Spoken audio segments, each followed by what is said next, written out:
5 दिन बाद मेरी शादी की तारीख निकली थी। यह शादी मेरे माँ-बाप की मर्ज़ी से हो रही थी और मुझे इस शादी से कोई इनकार नहीं था क्योंकि मैं इस शादी से राज़ी थी। मैं बहुत इज़्ज़तदार घराने से थी और मैं भी घरवालों की इज़्ज़त के लिए बहुत अच्छे से रहती थी ताकि दुनिया वाले मेरे माँ-बाप पे मेरी वजह से उँगली ना उठाएँ। मुझे किसी और से कोई मतलब नहीं रहता था। मैं बस अपना कॉलेज पढ़ने जाती और फिर कॉलेज से घर आ जाती थी। ज़्यादा किसी से बात नहीं करती थी, जिसकी वजह से मुझे दुनियादारी के बारे में ज़्यादा कुछ नहीं पता था। मेरी शादी की उम्र हो चली थी, इसलिए माँ-बाप ने मेरे लिए एक लड़का देखा, शादी तय कर दिए। अब मेरी शादी 5 दिनों बाद थी। मुझे इस बात का डर था कि मैं दुनियादारी के बारे में ज़्यादा कुछ नहीं जानती हूँ, तो मैं अपने ससुराल में फिर कैसे रहूँगी। आखिरकार मेरी शादी का दिन आ गया। पापा मेरी शादी के दिन बहुत खुश थे। उनका तबीयत उन दिनों बहुत ख़राब थी, फिर भी शादी का तमाम काम खुद ही देख रहे थे। मेहमानों से लेकर खाने तक का सारा इंतज़ाम पापा ने खुद ही किया था। पापा बहुत खुश थे, अपनी खुशी किसी से ज़ाहिर नहीं कर पा रहे थे। मेरे 2 भाई थे और दोनों मेरे से छोटे थे और हमारे घर का हालत भी अच्छा नहीं था ताकि मेरे पापा मेरी शादी अच्छे से करवा सकें।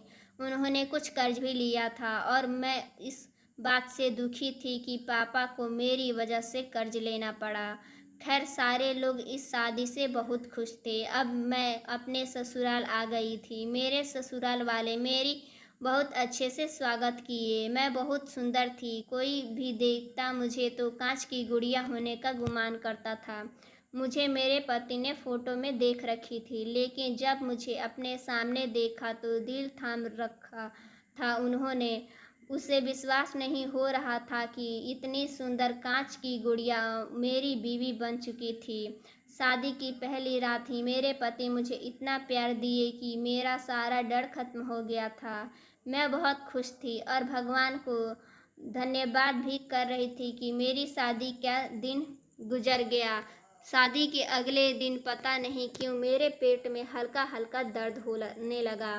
हल्का-हल्का दर्द होने के कारण मैं इग्नोर कर दी क्योंकि शादी के पहले भी ऐसा दर्द मुझे होता रहता था। मैं हमेशा इस दर्द को इग्नोर करती रही, इसलिए मुझे लगा कि यह नॉर्मल दर्द है और थोड़ी देर बाद ठीक हो गया, लेकिन फिर थोड़ी देर बाद दर्द धीरे-धीरे बढ़ गया। शादी के दूसरे दिन घर में मुँह दिखाई की रस्म थी, इसलिए सारे रिश्तेदार आए हुए थे और मेरे घर वाले भी आए गए थे। मैं डर से चुप थी कि कोई क्या बोलेगा कि पता नहीं नई नवेली बहू की तबीयत कैसे खराब हो गई। दर्द धीरे-धीरे बढ़ रहा था, पर फिर भी मैं चेहरे पर झूठी मुस्कान लिए चुपचाप बैठी रही। पूरे समय ऐसे ही गुजर गया। शाम हो गया था, सारे रिश्तेदार चले गए थे। मेरी सास कमरे में भेज दी। कमरे में जानकर थोड़ी देर सास बोली आराम करना। सुबह मैं बैठे बैठे मेरी कमर अकड़ चुकी थी। अब मेरे दर्द और ज़्यादा बढ़ गया था। मैं अपने बेड पर लेटे लेटे दर्द कम होने का इंतज़ार करने लगी थी। मुझे लगा कि ये दर्द खुद ही कम हो जाएगा और ऐसा ही हुआ। कुछ देर बाद मेरे दर्द कम हो गया। मुझे लगा कि बाजार का खाना खाने की वजह से पेट में दर्द बढ़ गया है। दर्द की वजह से मैं खाना भी नहीं खाई। पूरे दिन की थकान की वजह से मैं बेड पर लेटे लेटे कब सो गई पता ही नहीं चला। मुझे यह भी पता नहीं चला कि मेरे पति कमरे में कब आए। मुझे डिस्टर्ब करना सही नहीं समझा और मेरे करीब होकर लेट गए थे। शादी के तीसरे दिन भी रिश्तेदार का आना जाना लगा रहा, लेकिन भगवान की कृपा से आज मुझे दर्द नहीं हो रहा था। मुझे यही लगा कि मार्केट का खाना खाने की वजह से मेरे पेट में दर्द हो रहा था। ऐसे ही शादी का 4 दिन बीत गया और रिश्तेदार का आना जाना लगा रहा। आज शादी का 5वां दिन था। शादी के थकान की वजह से सभी लोग काफ़ी लेट से जगे थे।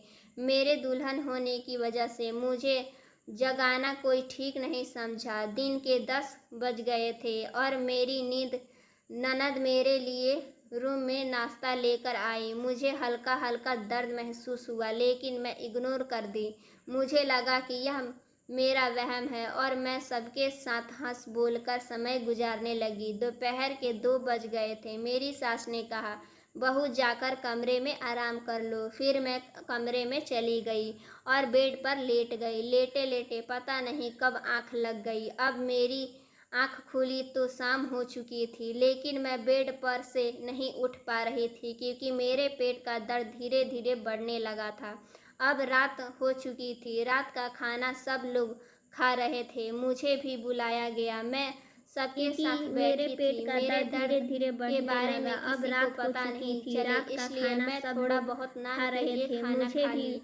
रात बुलाया के गया। 9 मैं बज गए सबके थे। साथ बैठी अपने कमरे थी। में मेरे चली गई दर्द थी के मैं। बारे फिर में किसी को मेरे पता पेट का ना दर्द इतना बढ़ चले, गया कि इसलिए मेरी मैं चीख थोड़ा निकल बहुत गई। मेरे नाम पति के लिए दौड़े खाना दौड़े खा ली। कमरे में आए रात और के 9 मुझसे पूछा बज क्या रहे हुआ। थे। मैं तो फिर अपने मैं कमरे में बताई कि चली मेरे गई। पेट फिर में मेरे बहुत दर्द हो रहा पेट है। का मेरे दर्द पति इतना मुझे बढ़ गया कि अस्पताल मेरी ले गए। चीख निकल मेरे गई। मेरे पति पति दौड़े के दौड़े साथ कमरे मेरी में सास आए भी थी। और मुझे मुझसे इतना पूछा दर्द क्या हो हुआ। रहा तो था कि फिर मैं मुझे बताई डॉक्टर कि ने मेरे पेट इमरजेंसी में में बहुत ले दर्द लिया। हो रहा है। डॉक्टर मेरे पति मेरी मुझे चेकअप अस्पताल किया, ले मुझे गए। कुछ मेरे दवाइयाँ खाने को पति दी। के थोड़ी साथ देर मेरी बाद सास मेरे भी दर्द थी। में मुझे कुछ इतना आराम दर्द हो गया। हो रिपोर्ट आने में दर्द अभी हो थोड़ी देर मुझे बाकी इतना थी। दर्द हो रहा। थोड़ी देर बाद बीत गया। अब रिपोर्ट आ गई। अभी मैं बेड पे लेटी हुई थी। मेरे पति और मेरी सास मेरे साथ बैठे थे। आ, तब डॉक्टर ने पूरी रिपोर्ट पढ़ने की थोड़ी देर बाद चुप रही। मुझे समझ नहीं आ रहा था कि डॉक्टर क्यों नहीं कुछ बोल रही है। फिर मेरे पति ने पूछ दिया कि डॉक्टर रिपोर्ट में क्या आया है। तो डॉक्टर ने बताया कि आपकी वाइफ का जो 3 महीने पहले एबॉर्शन हुआ था, उसी के वजह से दर्द हो रहा है। मेरी सास को तो अभी 5 दिन भी नहीं हुए थे शादी किए हुए, तो फिर एबॉर्शन की कहाँ से बात आ गई। मैं शादी से पहले ऐसी कोई गलती नहीं की थी जिसके वजह से मुझे एबॉर्शन करवाना पड़ा हो। मेरे पति मुझे घूर घूर के एक तक देखते जा रहे थे। गुस्से से उनकी आंख पूरी लाल हो गई थी। फिर मेरी सास ने मेरे मम्मी पापा को कॉल किया और बोला, आप यहाँ आकर अपनी बेटी को ले जाइए। आपकी बेहया बेटी को हम नहीं रखेंगे। फिर मेरे घर वाले आए और उनसे बहुत मिन्नतें की कि मेरी बेटी ऐसी नहीं है। फिर भी मेरी सास नहीं मानी और मुझे अपने मायके भेज दिया। मेरे मायके पापा को विश्वास था कि मेरी बेटी सही है। फिर मेरी माँ ने कहा कि मैं जानती हूँ कि तू सही है, चल उसी अस्पताल में हम एक बार फिर जांच करवाना के देखते हैं कि डॉक्टर से कोई गलती तो नहीं हुई। मेरे मम्मी पापा चाहते थे कि यह जांच मेरे पति के सामने हो। फिर मेरी माँ ने मेरे पति के पास कॉल की और बोली, हम लोग अस्पताल में फिर से जांच करवाने जा रहे हैं। अगर आपको लगता हो कि मेरी बेटी सही है तो आप ज़रूर आइएगा। हम लोग अस्पताल पहुँचे और मेरे हस्बैंड आ चुके थे। फिर डॉक्टर ने जांच की। अब दूसरी रिपोर्ट आई तो डॉक्टर ने बताया कि बाहर का खाना खाने की वजह से मेरे लीवर में सूजन हो गया है, जिसकी वजह से मेरे पेट में दर्द हो रहा है। फिर मेरे पति बोले, तो पहली रिपोर्ट में अबॉर्शन वाली बात कहाँ से आई। तो फिर डॉक्टर ने बताया कि आपकी बीवी के नाम से की एक और पेशेंट थी। रिपोर्ट बदलने की वजह से यह गलती हमसे हो गई। किसी वजह से हम आपसे माफ़ी मांगना चाहते हैं।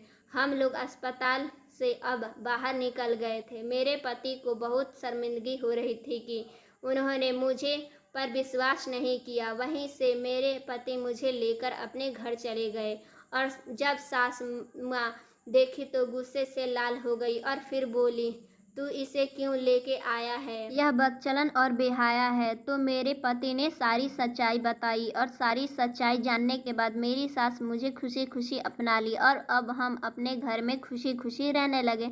सो फ्रेंड्स, अगर मेरी आपको ये वीडियो अच्छी लगी हो, मेरी स्टोरी अच्छी लगती हो तो प्लीज़ एक लाइक ज़रूर कीजिएगा और चैनल पर नया है तो चैनल को भी सब्सक्राइब कर लीजिएगा ताकि मेरे हर वीडियो का नोटिफिकेशन सबसे पहले आप तक पहुँचेगा और आप मेरे वीडियो को सबसे पहले देख पाएंगे। Thanks for